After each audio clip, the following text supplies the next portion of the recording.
오늘 하나님의 말씀은 마태복음 28장 1절에서 10절까지의 말씀입니다. 15절까지 연장하겠습니다. 1절부터 15절까지 교독합니다. 안식일이 다하여가고 안식 후 첫날이 되려는 미명에 막달라 마리아와 다른 마리아가 무덤을 보려고 왔더니 번지질하며 주의 천사가 하늘로 내려와 돌을 내려오고 그를 앉았는데 그 형상이 번개 같고 그 옷은 눈같이 희거늘 진직하는 자들이 정성하여 바르는 천사가 지지하더라. 천사가 여자들에게 일러 가로되 너희는 무서워 말라.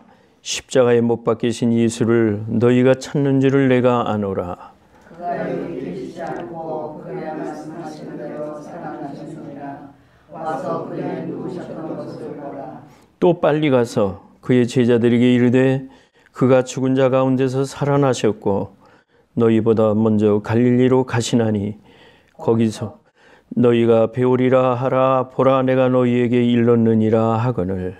그 여자들이 무서워하다 큰 기쁨으로 말리는 병이로다. 제자들에게 알리하고 하는지라세. 예수께서 저희를 만나 가라사대 평안하뇨 하시거늘 여자들이 나아가 그 발을 붙잡고 경배하니 예수께서 가라사대 무서워 말라. 가서 내 형제들에게 갈릴리로 가라. 거기서 나를 보리라 하신다.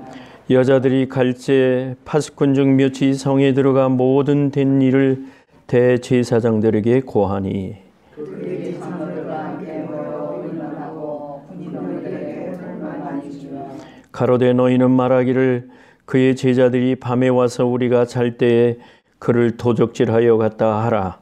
만일 이 말이 천국에 들리면 우리가 권하여 너희로 근심되지 않게 하리라 하니 다 함께 군병들이 돈을 받고 가르친 대로 하였으니 이 말이 오늘날까지 유대인 가운데 두루 퍼지니라.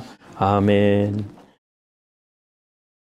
부활의 삶이라는 것은 생명이 그 가운데 함께 하시고 삶의 태도로 보면 오늘과 내일에 사는 삶이라고 할 수 있겠습니다.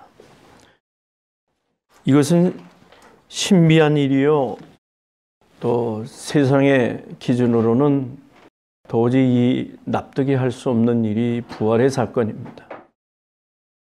어떻게 보면 우리 교회에서는 예배 시작 전에 예수님이 부활하셨습니다. 이 한 가지 구호에 모두가 아멘 하시고 확인하시고 그 가운데서 하나님 앞에 경배하는 이 예배가 참 예배라 저는 늘 뿌듯한 마음을 갖습니다.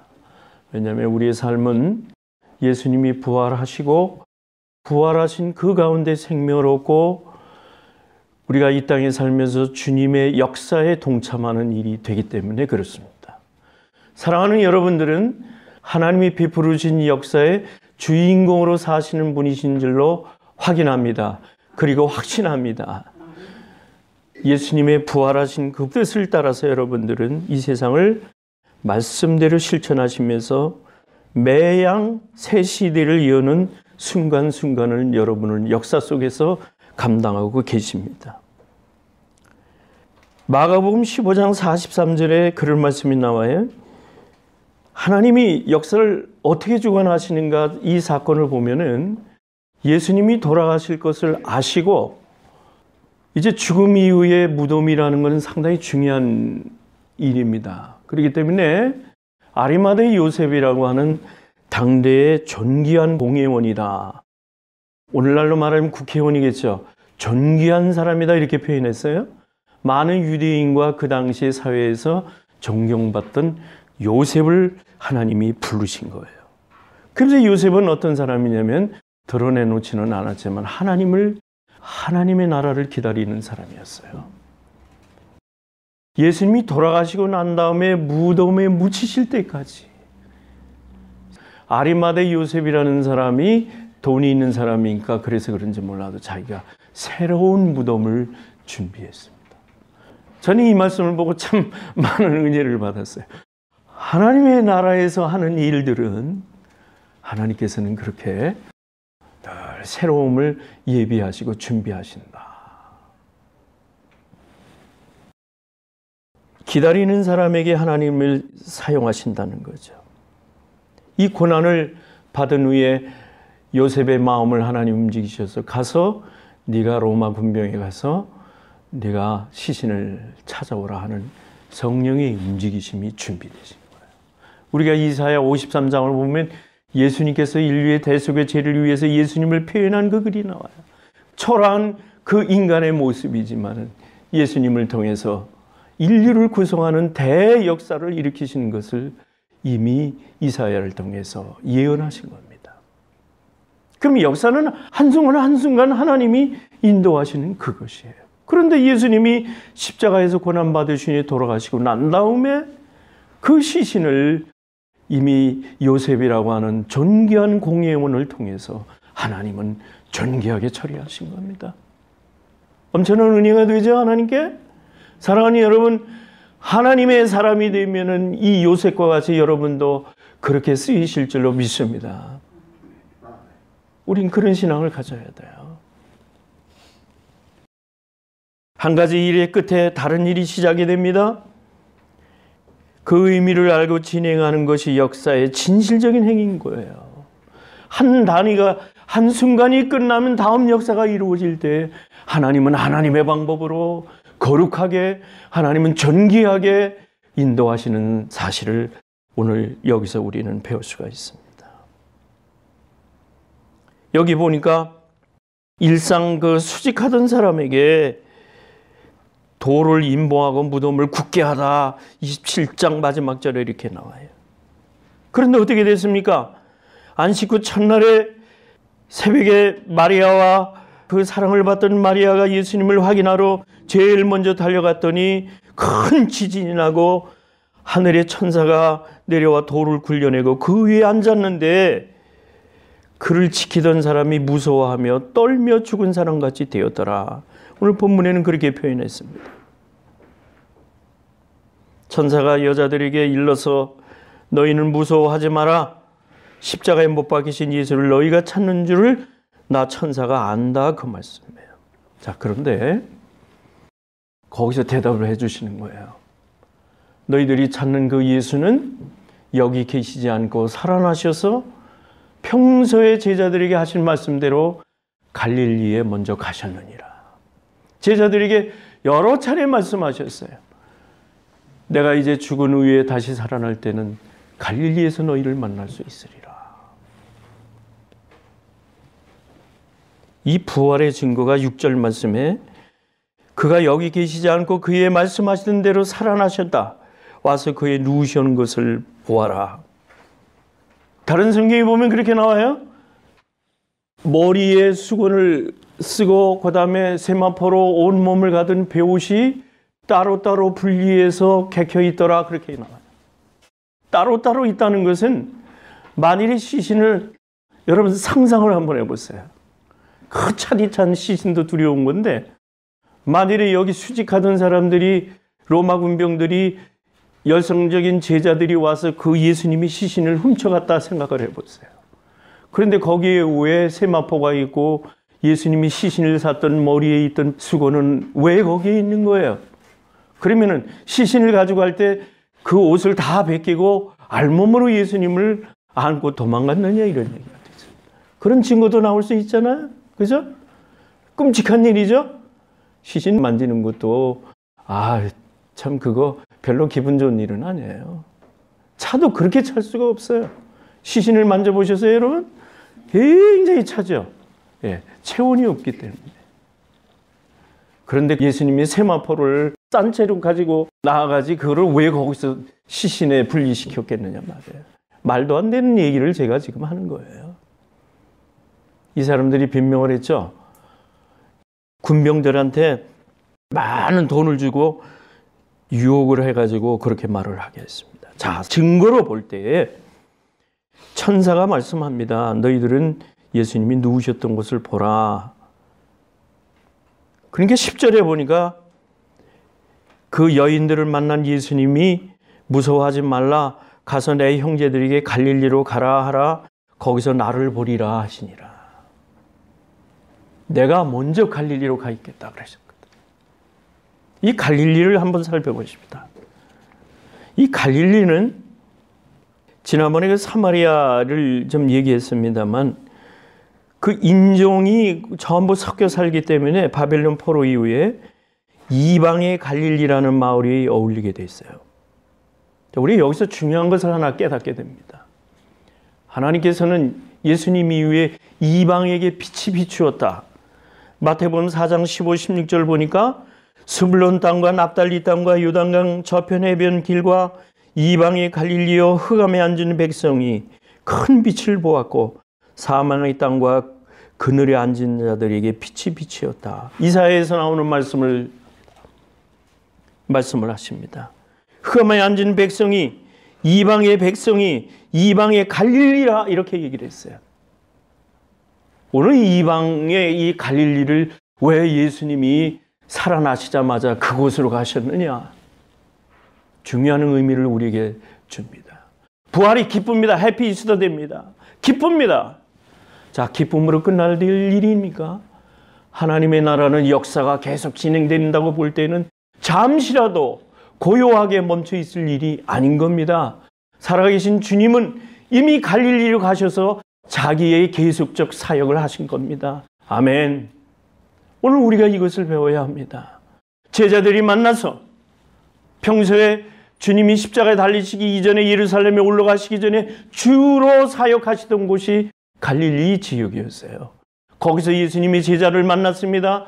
베드로를 만났습니다. 안드레를 만났습니다. 빌립을 만났습니다. 갈릴리 해변에서 고기잡이들을 만났습니다. 마태를 만났습니다. 12 제자를 예수님은 만나게 하신 다음에 하늘나라의 복음의 선포를 그곳에서 하셨던 생활의 중심지이셨던 겁니다. 사랑하는 여러분, 우리 예수님의 부활을 여러분이 거하시는 그곳에서 만나시기를 바랍니다. 하나님의 나라는 우리를 통해 이루어지신다고 볼 때 예수님은 제자들을 만나기 위해서 따로 특별한 곳이 아니요, 예수님은 당신의 구원 사역의 완성을 이루시기에 예루살렘에 가셨지만 그가 부활 이후에는 다시 갈릴리로 돌아가셨다는 사실입니다. 이제 두 번째는 부활이 증거하는 우리에게 의미는 뭐냐면은 영적인 완성인 겁니다. 죽은 자 가운데서 살아나셨고 부활은 예수님께서 죄와 사망의 권세에서 곧 사단의 권세를 물리치시고 구원 사역을 완성한 것인 것 의미합니다. 십자가 위에서 세상의 사탄의 권세를 물리치셨다. 부활의 신앙을 가지신 여러분들은 사단을 주님의 뜻을 따라서 넉넉히 이기신 분이신 줄로 믿습니다. 이 세상의 사단의 권세에 눌려있지 아니하고 여러분들은 영생의 삶을 갖되 여러분들은 예수 이름으로 기도하실 때마다 예수 이름으로 십자가에 대해 여러분이 서실 때마다 여러분의 인생은 그 십자가 위에 삶에서 사실 때마다 부활의 생명을 가지신 분이신 줄로 믿습니다. 아멘. 로마서 6장 9절을 말씀합니다. 이는 그리스도께서 죽은 자 가운데서 사셨음에 다시 죽지 아니하시고 사망이 다시 그를 주장하지 못할 줄을 알미로라. 아멘. 고린도전서 15장 54절에서 57절 보니까 이런 말씀이 있어요. 이 썩을 것이 썩지 않음을 입고 이 죽을 것이 죽지 않음을 입을 때에는 사망이 이김에 삼킴받으리라고 기록된 말씀이 응하리라. 사망아 너의 이기는 것이 어디 있느냐? 사망아 너의 쏘는 것이 어디 있느냐? 사망에 쏘는 것은 죄요 죄의 권능은 율법이라. 아멘. 우리 주 예수 그리스도로 말미암아 우리에게 이김을 주시는 하나님께 감사하노라. 그럼 우리가 사는 것은 뭡니까? 로마서 5장 2절을 보니까 우리는 이제 사망이 우리를 삼킬 수가 없고 예수님을 통해 우리가 이긴 사람이 되었으면 이제는 하나님과 예수 그리스도와 성령님으로 인하여 여러분 한 분 한 분들은 하나님의 은혜로 살아가시는 분이신 줄로 믿습니다. 부활은 바로 은혜로 살아가는 일입니다. 부활은 바로 하나님께서 우리를 사랑하신 증거로 순간순간마다 하나님의 역사 속에 여러분들은 하나님의 오직 은혜로 살아간다는 고백을 하시길 바랍니다. 그러나 이때 하나님의 영광을 바라보고 우리가 즐거워하는 은혜로 살아가는 이때에 그의 제자들은 두려워했고 어떤 사람은 믿지 않더라 이렇게 말하는 사람이죠. 예수님이 부활하신 사건 이후에 예루살렘에 있던 어떤 두 제자들은 엠마오로 내려가면서 그 사건을 서로 이야기합니다. 그때 주님이 다가가십니다.